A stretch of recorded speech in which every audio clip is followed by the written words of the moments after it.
भारत माता की। भारत माता की। मंच पर विराजमान मंत्री परिषद के मेरे साथी और यहां के लोकप्रिय सांसद श्रीमान वीके सिंह, केंद्र में मंत्री परिषद के मेरे साथी श्री महेश चंद्र जी शर्मा, भारतीय जनता पार्टी के महासचिव स्वतंत्र देव सिंह जी, श्रीमान भूपेंद्र सिंह, श्रीमान चंद्रशेखर जी, श्रीमान आशु वर्मा जी,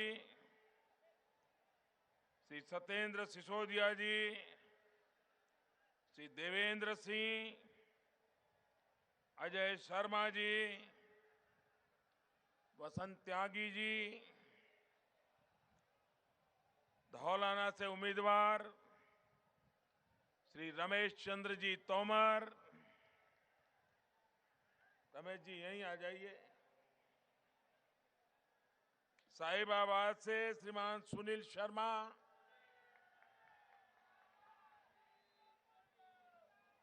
गाजियाबाद से श्रीमान अतुल गर्ग,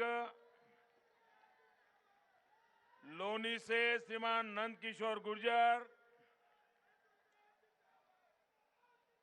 मुरादनगर से श्रीमान अजीत पाल त्यागी,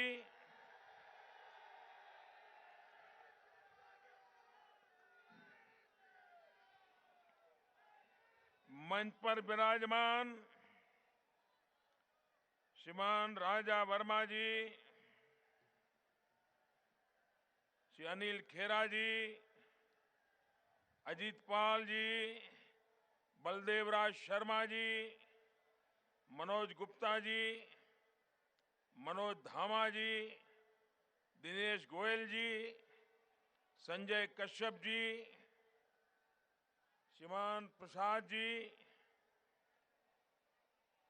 श्रीमान के शुक्ला जी, श्री मयंक गोयल जी, श्रीमती आशा शर्मा जी और विशाल संख्या में पधारे हुए गाजियाबाद के मेरे प्यारे भाइयों और बहनों,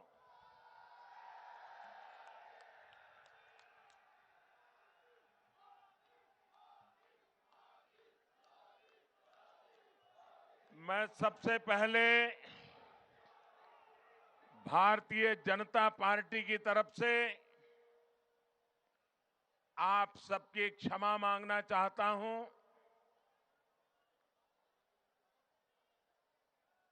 मैं देख रहा हूं कि मैदान के बाहर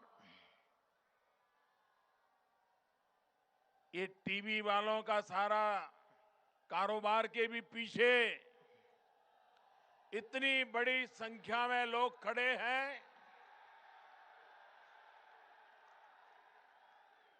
मैदान छोटा पड़ गया, आप लोग अंदर आ नहीं पाए, इसलिए मैं सबसे पहले आपको जो असुविधा हुई है इसके लिए पार्टी की तरफ से क्षमा मांगता हूं। लेकिन साथ साथ मैं हृदय से आपका अभिनंदन करता हूं, आपके इस हौसले का, आपकी इस डिसिप्लिन का। मैं तहे दिल से आप सबका, मैं देख रहा हूं हजारों की तादाद में लोग वहां खड़े हैं। शायद आपको सुनाई देता है कि नहीं देता मैं जानता नहीं हूं, तो भी आप इतनी बड़ी संख्या में आशीर्वाद देने के लिए आए। मैं आपका बहुत बहुत आभारी हूं, बहुत बहुत आभारी हूं। भाइयों बहनों,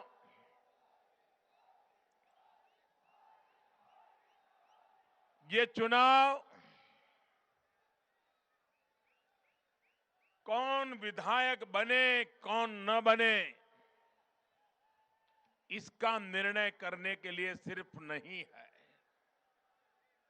ये चुनाव किस दल की सरकार बने, किस दल की न बने, सिर्फ उसका फैसला करने के लिए भी नहीं है। ये चुनाव 14 साल से उत्तर प्रदेश में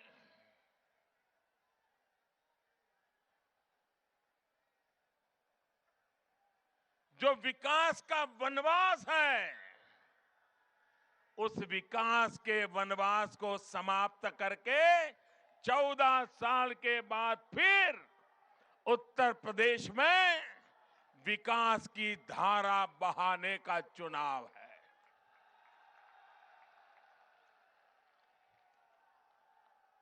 भाइयों बहनों, ये चुनाव उत्तर प्रदेश का है कि नहीं है? ये चुनाव उत्तर प्रदेश का है कि नहीं है? ये चुनाव मुख्यमंत्री तय करने के लिए है कि नहीं है? ये उत्तर प्रदेश की सरकार बनाने के लिए है कि नहीं है? आप मुझे बताइए, यहां जितने भी लोग चुनाव प्रचार कर रहे हैं,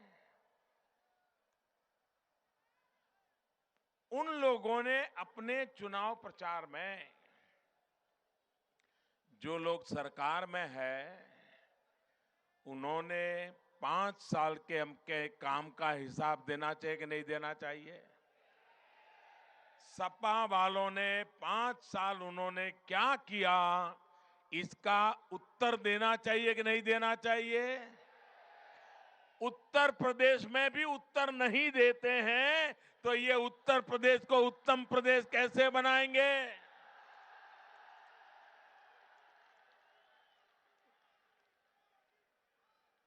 उनकी जिम्मेवारी है। श्रीमान अखिलेश जी, आपने पिताजी का क्या किया, चाचा जी का क्या किया, बहुओं का, भतीजों का, भाइयों का क्या क्या किया, वो तो उत्तर प्रदेश की जनता भली भांति जानती है। समय की मांग है कि आप पिछले 5 वर्ष में उत्तर प्रदेश की जनता ने जिस आशा अरमान के साथ आपको लखनऊ में गादी पर बिठाया था, आप लोगों के बीच जाकर के उसका हिसाब दीजिए। उत्तर प्रदेश की जनता को जरा उत्तर दीजिए। लेकिन ये नहीं कर रहे हैं। ये जितने भी लोग यहां से हो या बाहर से आए हो, मोदी ने क्या किया, मोदी ने क्या किया, दिल्ली सरकार क्या कर रही है, मोदी ने ऐसा किया, मोदी ने वैसा किया। अरे जब 2019 का चुनाव आएगा, ये मोदी सामने से आकर के हिसाब देगा, सामने से आकर। अभी तो जिम्मेवारी आपकी है, आप जवाब दीजिए। आपने उत्तर प्रदेश की जनता की भलाई के लिए क्या काम किया है? भाइयों बहनों, जब अखिलेश जी मुख्यमंत्री बने, मैं मुलायम सिंह जी का आदर करने वाला व्यक्ति रहा हूं। राम मनोहर लोहिया जी के विचारों को लिए हम जैसे गरीब लोगों के मन में एक प्रभाव रहा है। अखिलेश जी जब चुन करके आए, हमें लगता था ये नौजवान है, कुछ पढ़ा लिखा है, जरूर कुछ उत्तर प्रदेश में अच्छा करने की कोशिश करेगा। लेकिन 5 साल के भीतर भीतर आपने निराश करके रख दिया, उत्तर प्रदेश का विनाश करके रख दिया। यहां के लोग मुझे बताइए, आज उत्तर प्रदेश में सूरज ढलने के बाद कोई बहन बेटी अकेली रास्ते पर निकल सकती है क्या? जरा खुल करके बताइए, निकल सकती है क्या? अगर कोई बहन बेटी शाम को घर आने में देर हो गई तो मां बाप परेशान हो जाते कि नहीं हो जाते? भाई को बाहर भेजते कि नहीं भेजते? देखो बेटा बहन आनी बाकी है, चिंता करते कि नहीं करते? जिस राज्य में आपके रहते हुए आपके परिवार में इतनी महिलाओं को आपने नेता बनाया है, उसके बावजूद भी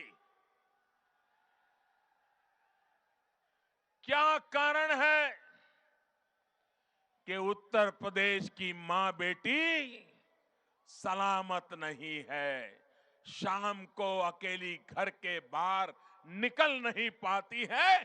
क्या कारण है? 8वीं 9वीं की बच्चियां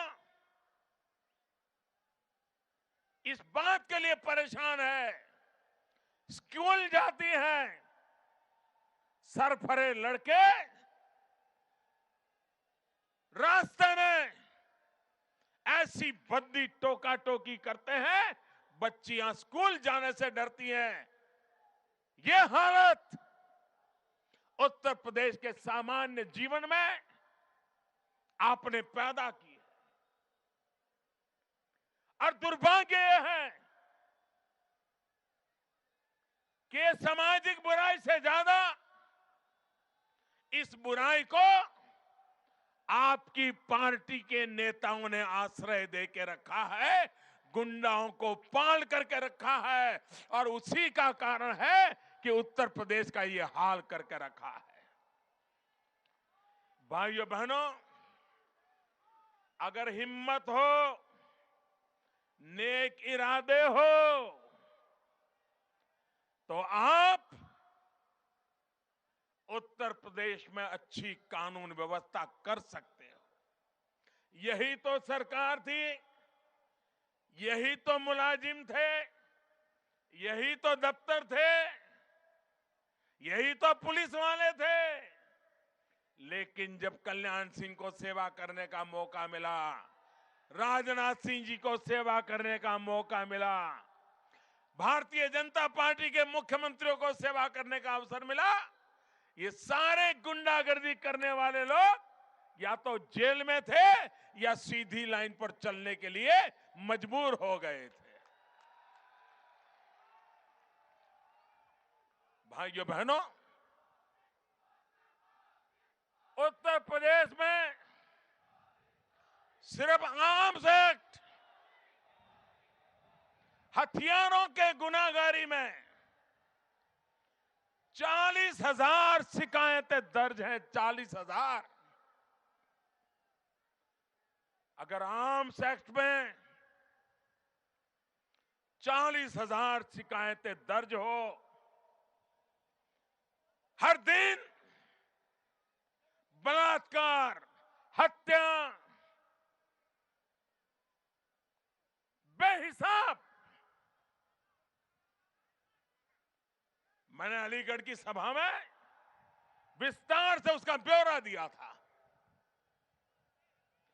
लेकिन भाइयों बहनों, इनको कानून व्यवस्था में सुधार के लिए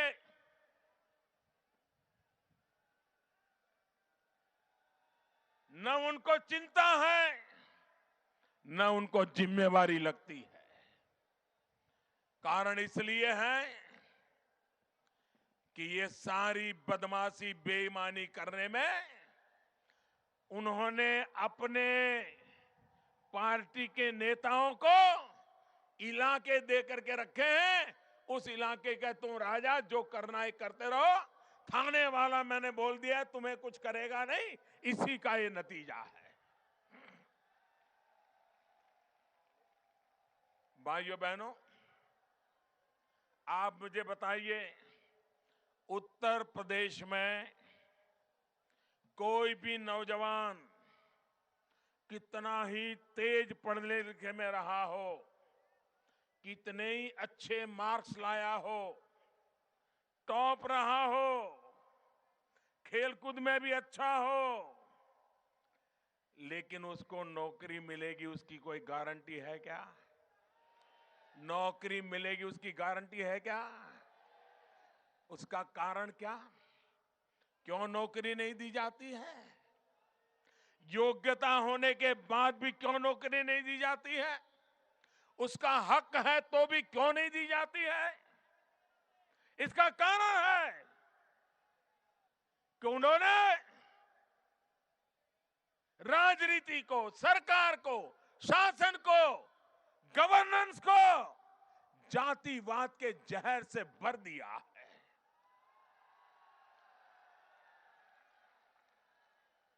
और उसके कारण उत्तर प्रदेश के नौजवान जिनका हक है वो हक छीन लिया गया है। मैं आज यहां गाजियाबाद की धरती से पूरे उत्तर प्रदेश के नौजवानों को एक विश्वास देना चाहता हूं, आश्वासन देना चाहता हूं। उत्तर प्रदेश भारतीय जनता पार्टी ने अपने चुनाव घोषणा पत्र में घोषणा की है और भारतीय जनता पार्टी का चुनाव घोषणा पत्र नहीं होता है, वो संकल्प पत्र होता है। संकल्प पत्र। भारतीय जनता पार्टी ने अपने संकल्प पत्र में कहा है कि उत्तर प्रदेश में हमारी सरकार बनने के बाद तुरंत नौकरियों की भर्ती में जो घोटाले हुए हैं, हकदार के साथ जो अन्याय हुआ है, उसकी जांच की जाएगी और जिसका हक बनता है उनको नौकरी में लगाया जाएगा, ये हमने कहा। भाइयों बहनों, आपने मुझे प्रधानमंत्री बनाया है, उत्तर प्रदेश ने मुझे संसद में भेजा है। उत्तर प्रदेश के नौजवानों को न्याय दिलाने के लिए जैसे ही भारतीय जनता पार्टी की उत्तर प्रदेश में सरकार बनेगी, मैं नौजवानों के हित का काम करवा के रहूंगा। ये मेरा वादा आपको है। भाइयों बहनों, आपको जानकर के खुशी होगी, जब केंद्र में आपने मुझे जिम्मेवारी दी, प्रधानमंत्री के रूप में मुझे आपने काम दिया और मैंने देखा कि इस देश को किसी ने जो सबसे ज्यादा बर्बाद किया है तो भ्रष्टाचार के दीमक की तरह भ्रष्टाचार ने देश को तबाह करके रख दिया है। इस भ्रष्टाचार से देश को मुक्ति दिलानी चाहिए कि नहीं दिलानी चाहिए? ये भ्रष्टाचार जाना चाहिए कि नहीं जाना चाहिए? किसी ने तो भ्रष्टाचार के खिलाफ लड़ना चाहिए कि नहीं लड़ना चाहिए?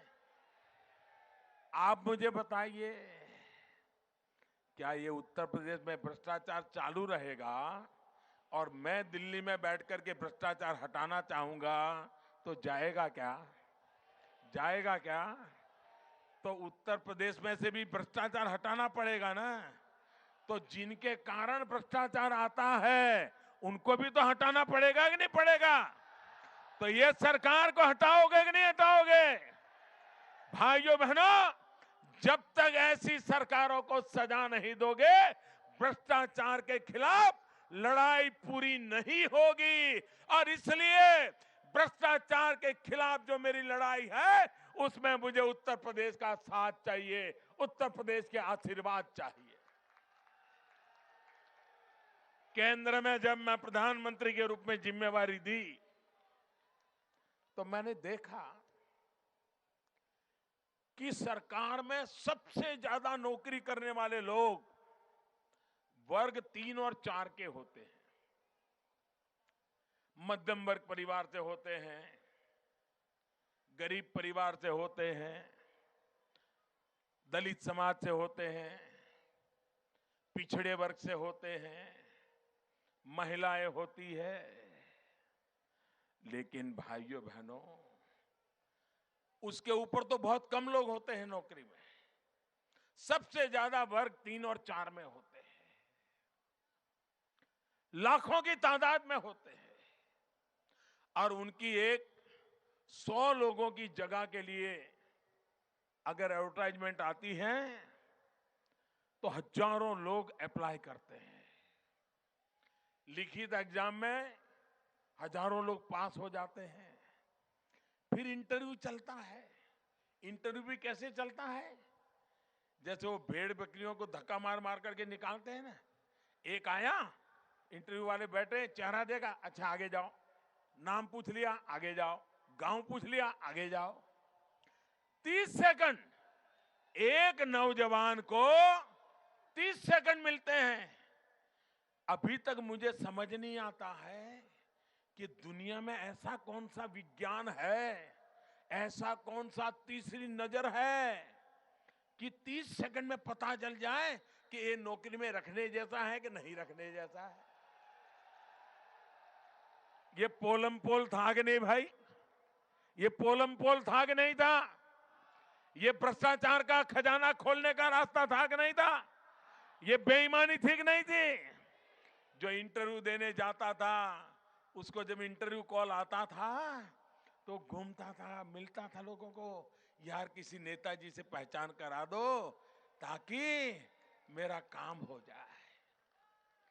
पहचान ढूंढता था, पहचान। और पहचान पहचान नहीं होती थी, वो काले धन का कारोबार होता था, भ्रष्टाचार होता। 50,000 लाओगे तो ये दूंगा, 20,000 लाओगे तो ये दूंगा, 2 लाख लाओगे तो ये दूंगा। ये चलता था कि नहीं चलता था? भाइयों बहनों, गरीब मां अपने गहने बेच करके बेटे को नौकरी दिलवाने के लिए भ्रष्टाचार में पैसे देने के लिए मजबूर होती थी। गरीब किसान अपने बेटे को पट्टे वाले की नौकरी मिल जाए, ड्राइवर की नौकरी मिल जाए, इसलिए खेती जमीन गिरवी रख करके भ्रष्टाचार के लिए पैसे देता था ताकि एकाध बच्चे को कहीं सरकार में जगह मिल जाए। हमने आकर के निर्णय किया कि लिखित परीक्षा में जो पास होंगे उनकी एग्जाम भी कंप्यूटर लेगा। कंप्यूटर तय करेगा कि ज्यादा मार्क वाले कौन लोग हैं। कोई इंटरव्यू नहीं किया जाएगा, किसी को बुलाया नहीं जाएगा, किसी की पहचान की जरूरत नहीं पड़ेगी। कंप्यूटर तय करेगा, पहले जो 100 हो गए उनको नौकरी मिल जाएगी और उसके घर चिट्ठी चली जाएगी। भ्रष्टाचार गया कि नहीं गया? जा सकता है कि नहीं जा सकता है? हमें हिंदुस्तान में सभी राज्यों को लिखा कि जो काम हमने किया है आप भी राज्य में लागू करो। आज मुझे दुख के साथ कहना पड़ रहा है कि उत्तर प्रदेश का मैं सांसद हूं, उत्तर प्रदेश से ने मुझे प्रधानमंत्री बनाया, लेकिन उत्तर प्रदेश सरकार ने मेरी बात मानी नहीं। वो कागज को फाइल में बंद करके रख दिया, क्योंकि अगर इंटरव्यू बंद हो जाएंगे तो अपने पराये का खेल नहीं होगा, नोटों के थप्पे नहीं आएंगे, बेईमानों को संभालने की व्यवस्था नहीं होगी। और इसलिए भाइयों बहनों, उन्होंने इस काम को नहीं किया। आप मुझे बताइए, भ्रष्टाचार को रोकने के अनेक तरीके हैं, लेकिन आंख मूंद करके उत्तर प्रदेश की सरकार बैठी हुई है। और इसलिए मैं कहने आया हूं भाइयों बहनों, उत्तर प्रदेश हिंदुस्तान का उत्तम प्रदेश बन सकता है अगर सही सरकार चुनी जाए तो। इनसे उत्तर मांगा जाए। मैं लगातार उनके भाषण सुन रहा हूं। भाइयों बहनों, दिल्ली सरकार को गालियां देकर के मोदी पर जितनी गालियां देनी है देते रहो। अगर 10 मिनट मुझे गाली देते हो दे दो, लेकिन 5 मिनट तो अपने काम का हिसाब दे दो भाई, इतना तो कर दो। मैं आपको हिसाब देने के लिए तैयार हूं हम कैसे काम कर रहे हैं भाइयों। हमने कहा था गरीब माताओं को मुफ्त में गैस के चूल्हा देंगे, कहा था कि नहीं कहा था? भाइयों बहनों, अभी तो मेरी सरकार को आधा टाइम अभी अभी हुआ है। अब तक 1,80,00,000 गरीब परिवारों में गैस का चूल्हा कनेक्शन पहुंच गया। कौन कहता है काम नहीं होता है? भाइयों बहनों, आप मुझे बताइए, ये पूरे उत्तर प्रदेश में छोटे छोटे जो व्यापारी हैं, उनको किसी न किसी केस में फंसाया जाता है कि नहीं फंसाया जाता है?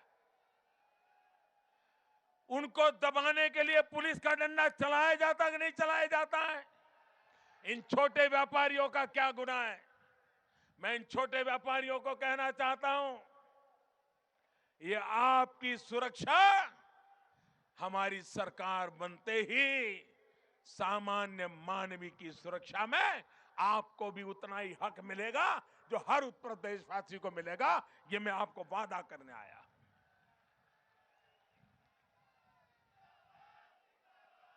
भाइयों बहनों,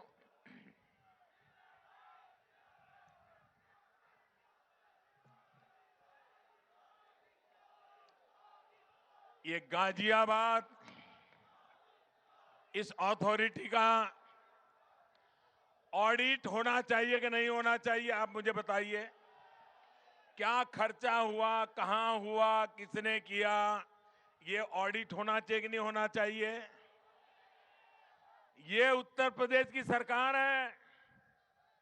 राज्यपाल सिंह ने चिट्ठियां लिखी, भारत सरकार ने कहा, उसके बाद भी उत्तर प्रदेश की सरकार कहती है गाजियाबाद डेवलपमेंट अथॉरिटी का हम सीएजी से ऑडिट नहीं करवाएंगे। दाल में कुछ काला है, जमीनों का घोटाला है, गंदा कारोबार है, बेईमानी पूर्व बहार है। और इसीलिए सीएजी से ऑडिट कराना नहीं चाहते। गाजियाबाद के मेरे भाइयों बहनों, बताइए, आपका हक है कि नहीं है कि आपके पैसों का हिसाब हो? आपका हक है कि नहीं आपके पैसों का ऑडिट हो? आपको पता होना चाहिए कि नहीं होना चाहिए क्या हुआ क्या नहीं हुआ? उन्होंने सीएजी से ऑडिट करवाना मना कर दिया है। मैं आज आपको कहने आया हूं, उत्तर प्रदेश में हमारी सरकार बनने के तुरंत बाद उत्तर प्रदेश में जितनी डेवलपमेंट अथॉरिटीज है, गाजियाबाद समेत, उनका सीएजी का ऑडिट कराने का कानून पास करेंगे और उसको करवा के रहेंगे। आप मुझे बताइए, एक मायावती के बड़े प्रिय अफसर थे यहां, बड़े प्रिय अफसर थे। किस कारण प्रिय थे हमें मालूम नहीं। और मुलायम सिंह जी, अखिलेश जी चुनाव में उसके खिलाफ भाषण देते थे, लेकिन जैसे उनकी सरकार बनी तो उनको उनसे प्रेम हो गया और यहीं बिठा दिया। ये सीबीआई है, मोदी है, आज वो जेल में सड़ रहे हैं, आज वो जेल में सड़ रहे हैं। ऐसे जितने चोर लुटेरे हैं वो जेलों में जाने चाहिए कि नहीं जाने चाहिए? आप मुझे बताइए, जाने चाहिए कि नहीं जाने चाहिए? भाइयों बहनों, अगर ये करना है तो मुझे आपके आशीर्वाद चाहिए कि नहीं चाहिए? उत्तर प्रदेश में भाजपा की सरकार चाहिए कि नहीं चाहिए? और इसलिए सारे उत्तर प्रदेश को मैं कहता हूं, विकास के वनवास से मुक्ति पानी है और विकास की यात्रा पे आगे बढ़ना है। और इसलिए भारतीय जनता पार्टी को भारी बहुमत से विजयी बनाना है।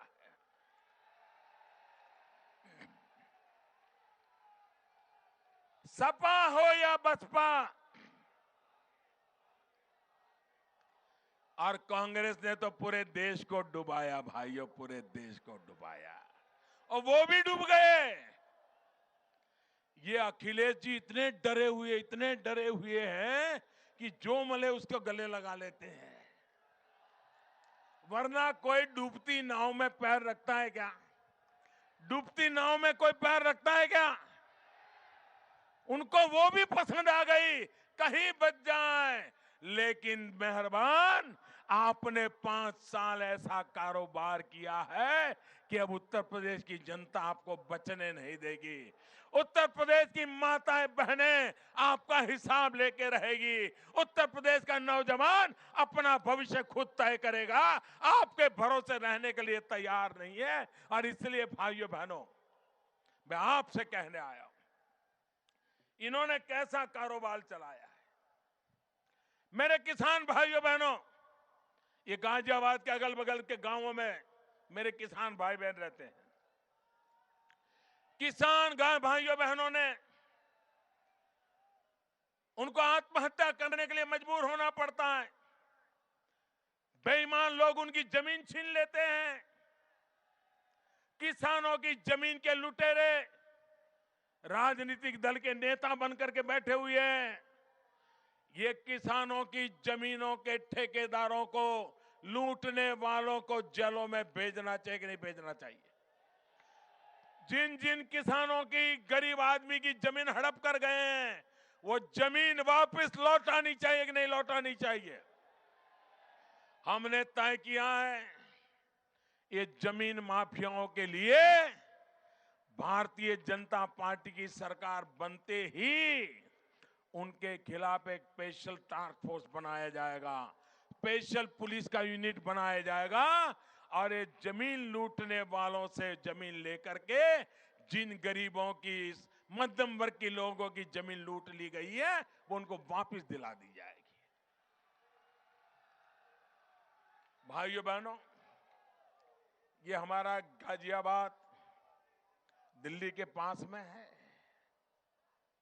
दूर नहीं है। आप मुझे कहिए, एक बड़े शहर जैसा इसका विकास संभव था कि नहीं था? था कि नहीं था? दिल्ली में जिनको घर चाहिए वो बेचारा गाजियाबाद, नोएडा की तरफ आता है। और बिल्डरों ने क्या करके रखा है? पैसा ले लो, 2 साल 4 साल मकान बन रहा है, मकान मिल ही नहीं रहा है। और बन गया तो किसी और को बेच दिया, ज्यादा पैसा मिल गया। सामान्य मानवी जिंदगी भर की कमाई बचा करके एक छोटा सा फ्लैट खरीदना चाहता है, अपना घर बनाना चाहता है। लेकिन ये लॉबी, जिनको राज्यों के ऐसे अथंग राजनेताओं की मदद मिलती है, तो ये बिल्डर, मध्यम वर्गीय लोग जो पेट काट करके मकान बनाना चाहते हैं, उनको लूट लेते हैं। उनके हक के पैसे नहीं देते हैं, मकान नहीं देते हैं। जिस प्रकार का नक्शे कागज पे दिखाया है वैसा मकान बनाते नहीं है, उससे भी छोटा बना करके दे देते हैं। हर प्रकार से बेईमानी। भाइयों बहनों, ये पीड़ा कोई आज की नहीं है, 3-4 दशक से समस्या है। ये दिल्ली में बैठी हुई केंद्र सरकार की जिम्मेवारी थी कि वो कानून बनाए, कानून बना करके मध्यम वर्गीय लोग जो मकान बनाना चाहते हैं, ये बिल्डर लोग उसको लूटते हैं, उनको रक्षा दी जाए। आज मैं उत्तर प्रदेश की जनता को अपना हिसाब दे रहा हूं, हमने वो कानून बना दिया, रियल एस्टेट का कानून बना दिया। और आज किसी भी सामान्य नागरिक को इस प्रकार की जो धोखाधड़ी करने वाले बिल्डर है, मकान के नाम पर लूट नहीं सकते। जो बात करार की गई है वैसा मकान देना पड़ेगा, और नहीं देगा, अगर शिकायत करेगा तो उसकी जिंदगी जेल में जाएगी भाई। ये काम हम करते हैं। आप मुझे बताइए, भारत सरकार ने एक फसल बीमा योजना लाई। पहली बार देश में, दिल्ली में हमने एक ऐसी सरकार, आपने मुझे काम दिया है कि हमारी सरकार ने प्रधानमंत्री फसल बीमा योजना लाई। आप कल्पना कर सकते हैं कैसी बीमा योजना है? अगर बारिश हुई नहीं और जब आपको बुआई करनी थी, मौसम ने मदद नहीं की, बुआई नहीं हो पाई, अगर बुआई नहीं हो पाई तो भी आपकी कितनी एकड़ जमीन है, कितनी पैदावार हो सकती है, उसका हिसाब किताब लगा करके बुआई नहीं की है तो भी फसल बीमा का पैसा दिया जाएगा। ऐसा बीमा हम लाए हैं। फसल काटने के बाद, फसल हो गई, मानो अच्छी हो गई, और फसल काटने के बाद खेत में आपने फसल खड़ी करके रखी है, ट्रैक्टर या ट्रक आने वाला है, बाजार में जाने की तैयारी है, और अचानक ओले गिर गए, बारिश आ गई और फसल खराब हो गई, तो भी बीमा का पैसा मिलेगा। ऐसा बीमा हमने देने का काम किया है। भाइयों बहनों, ये फसल बीमा में हमने 2% और 1.5% का ही खर्चा किसान के जिम्मे लगाया है। 98%, 98% इसका भुगतान सरकार करेगी। किसान को सिर्फ 2% या 1.5% देना है। लेकिन उसके बावजूद भी ये किसानों की दुश्मन उत्तर प्रदेश की सरकार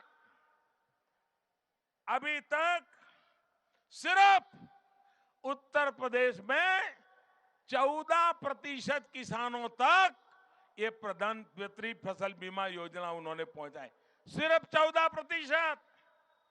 80-85% किसान अभी भी उसे वंचित रखे गए हैं।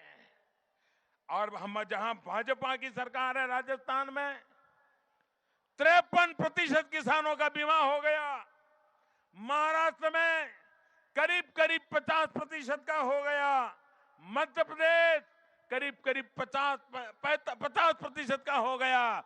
लेकिन ये उत्तर प्रदेश की सरकार देखिए किसानों के साथ कैसा अन्याय कर रही है। सिर्फ 14% लोगों का उन्होंने बीमा लिया है। भाइयों बहनों, आप मुझे बताइए, मेरे गन्ना किसान, 2014 के चुनाव में मैंने कहा था गन्ना किसानों का बकाया दिया जाएगा। 22,000 करोड़ रुपया था। हमने आकर के सारी गतिविधि की, किसानों के खाते में सीधा बेनिफिट ट्रांसफर किया और 32 लाख किसानों को सीधा पैसा दिया।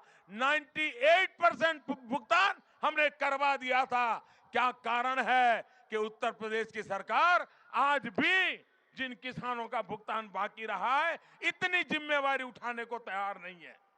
और मैं उत्तर प्रदेश में भारतीय जनता पार्टी को बधाई देता हूं। 2 महत्वपूर्ण संकल्प किए उन्होंने। मेरे किसान भाई इसको समझे, ये उत्तर प्रदेश के भारतीय जनता पार्टी का संकल्प है और मैं भी उत्तर प्रदेश का एमपी हूं। जैसे ही बीजेपी की सरकार बनेगी, पहले ही दिन ये काम मैं उनसे करवा लूंगा, मैं आपको वादा करता। एक काम उन्होंने कहा है कि जो छोटे किसान हैं उन किसानों का कर्ज माफ किया जाएगा। जैसे ही उत्तर प्रदेश में भाजपा की सरकार बनेगी, पहला काम, ये जिम्मेवारी मैं लेता हूं, जैसे ही सरकार बनेगी पहला काम मैं उनसे करवा के रहूंगा, ये मैं आपको कहता हूं। और दूसरा काम, फसल बीमा के काम के लिए गांव-गांव लोग जाएंगे। साल भर के अंदर अधिक से अधिक किसान फसल बीमा लेकर के सुरक्षा का महसूस करें, इसका काम हम करेंगे। भाइयों बहनों, भाइयों बहनों, मैं हैरान हूं, ये क्या समाजवाद है। मैं तो हैरान हूं जी। भाइयों बहनों, न मुझे उनकी समझवाद समझ में आती है, न मुझे उनका समाजवाद समझ में आता है। भारत सरकार गरीबों को 2 टाइम अन्न मिले, इसके लिए पूरी तिजोरी खाली कर देती है। आपकी थाली में रुपये 2 रुपये में गेहूं चावल मिले, इसके लिए भारत सरकार एक एक समय खाने के लिए गरीबों के लिए 25-25, 30-30 रुपया एक एक व्यक्ति के पीछे भारत सरकार देती है, ताकि गरीब भूखा सो न जाए। भाइयों बहनों, उत्तर प्रदेश सरकार को गरीबों को अनाज के लिए हमने कहा सूची दो, हम आपको 750 करोड़ रुपया अतिरिक्त देना चाहते हैं। ये सूची दे नहीं पाए, सूची दे नहीं पाए, क्योंकि वो जरा बैठते हैं कि वोट दिया था कि नहीं दिया था। अगर वोट दिया है तो सूची में नाम देंगे, लेकिन वोट देने वाली जाति का नहीं है तो उसको भूखा मरे तो मरने देंगे। ये खेल खेला गया भाइयों बहनों। ये पैसे पड़े हुए हैं, भारत सरकार पैसे देने को तैयार है, लेकिन स्वार्थी राजनीति के कारण गरीब को 2 टाइम खाना भी न मिले, उसके बावजूद भी उत्तर प्रदेश की सरकार को रत्ती भर तकलीफ नहीं हो रही है। भाइयों बहनों, व्यापारियों को मैं आज एक और विश्वास दिलाना चाहता हूं, इस पूरे हिंदुस्तान के व्यापारियों को विश्वास दिलाना चाहता हूं, उत्तर प्रदेश के व्यापारियों को विश्वास दिलाना चाहता हूं, इस गाजियाबाद के व्यापारियों को विश्वास दिलाना चाहता हूं। काले धन के खिलाफ मेरी लड़ाई है, लेकिन ये लड़ाई मेरी बड़े बड़े लोगों के खिलाफ है। ये बड़े बड़े बाबुओं ने जो जमा किया है ना, वो मुझे निकालना है। बड़े बड़े पदों पर बैठ करके लूटा है, उनसे निकालना है। एक गरीब व्यापारी, उसके खिलाफ मेरी सरकार का कोई एजेंडा नहीं है, निश्चिंत रहिए। इसलिए भाइयों बहनों, लेकिन जो बड़े बड़े लोग बैठे हैं खाक पी करके, उनको तो निकलवा के रहूंगा भाई। कितना ही बड़ा बाबू क्यों न हो, कितना ही बड़ा राजनेता क्यों न हो, कितना ही बड़ा मंत्री क्यों न। आपने देखा होगा कर्नाटक में कांग्रेस के एक मंत्री के यहां से 150 करोड़ निकाल दिया, 150 करोड़ बारी बारी से। और इसलिए ये व्यापारियों को गुमराह करने के जो खेल चल रहे हैं, आप चिंता मुक्त हो जाइए। और हमें बताया इनकम टैक्स अफसरों को, कोई इनकम टैक्स अफसर जाएगा नहीं। अगर आपके मन में कोई शंका है, एसएमएस भेज दो, ईमेल भेज दो, वो रूबरू नहीं आएगा, वो ईमेल से जवाब देगा।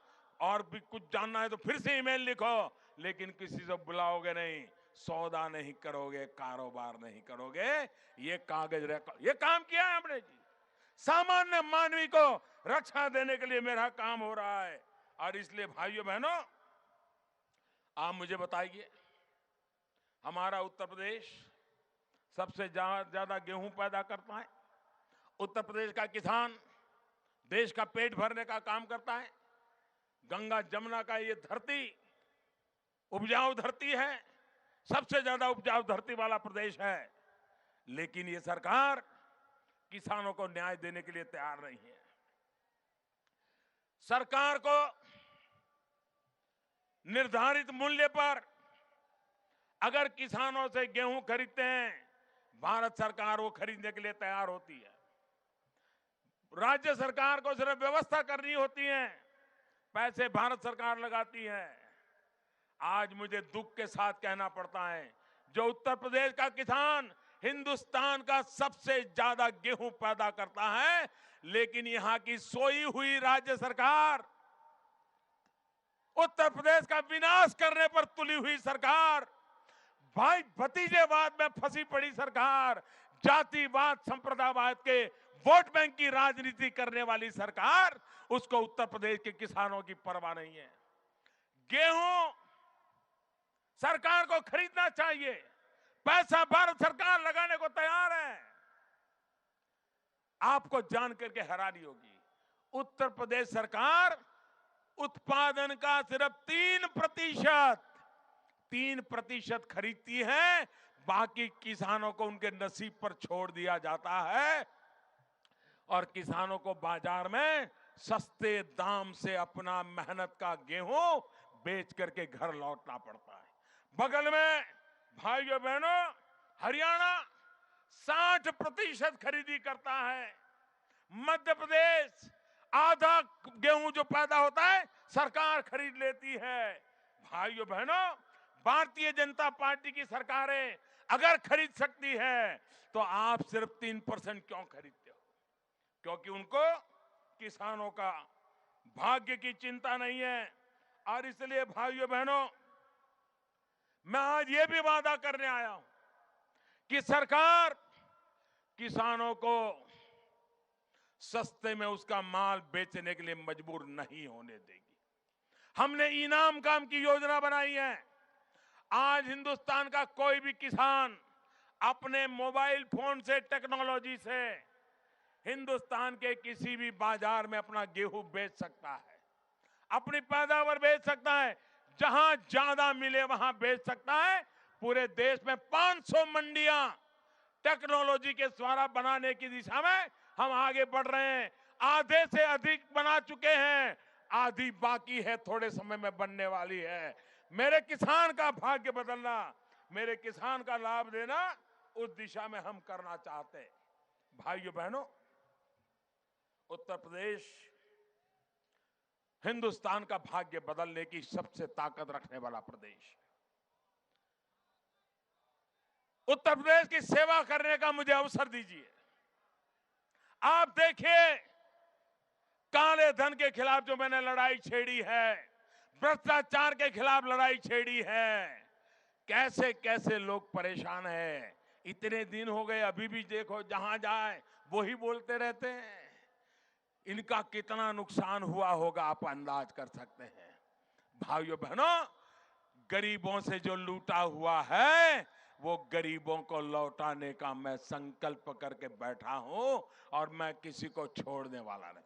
ये पैसा गरीबों का है, ये देश के सामान्य मानवी का है, ये पैसा देश के ईमानदार नागरिक का है, मध्यम वर्गीय नागरिक का है, इस देश के भविष्य का है। ये रुपये मैं निकाल कर रहूंगा और गरीबों के काम आए, मध्यम वर्ग के काम आए, ईमानदार नागरिकों के काम आए, इसके लिए मैं करने वाला हूं और इसके लिए मुझे आपके आशीर्वाद चाहिए।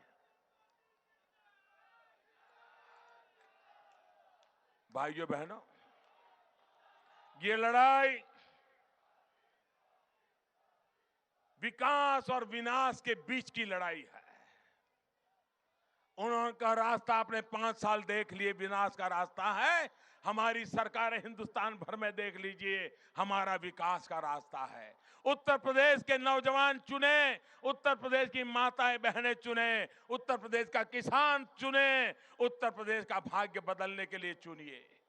और हमारा संकल्प है, किसान को सिंचाई की व्यवस्था मिले, बच्चों को पढ़ाई की व्यवस्था मिले, बुजुर्गों को दवाई की व्यवस्था मिले, नौजवानों को कमाई की व्यवस्था मिले, किसान को सिंचाई, युवा को कमाई, बच्चों को पढ़ाई, बुजुर्गों को दवाई। ये पूरा करने के लिए भारतीय जनता पार्टी को आप साथ दीजिए, सहयोग दीजिए, भारतीय जनता पार्टी को विजयी बनाइए।